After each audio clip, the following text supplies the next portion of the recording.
Buongiorno e ben ritrovati con una nuova edizione del TG Flash di New Sicilia.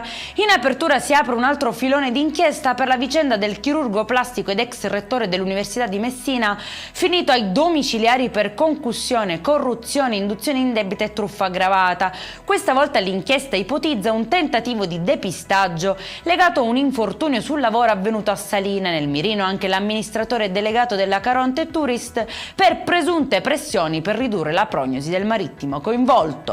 Estorsione con metodo mafioso nel Messinese. Un 54enne ritenuto vicino al clan Bontempo Scavo è finito in carcere per aver imposto a un allevatore il pagamento di 1.000 euro. Secondo l'accusa, la somma sarebbe stata pretesa con minacce e violenze in cambio della restituzione di alcuni capi di bestiame rubati.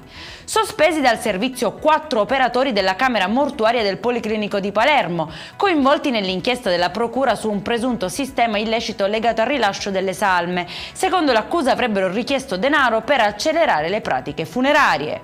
Scoperto un garage esplosivo a Catania dove erano nascosti ben 730 kg di botti illegali ad altissimo rischio e privi di certificazioni, pronti per le prossime festività. I domiciliari due soggetti sorpresi mentre scaricavano scatoloni da un furgone.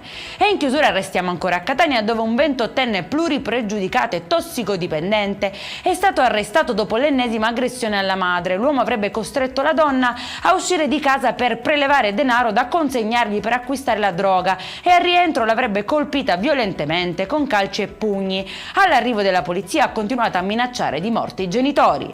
Per questa edizione è tutto, prossimo appuntamento alle 19:30. Buona giornata.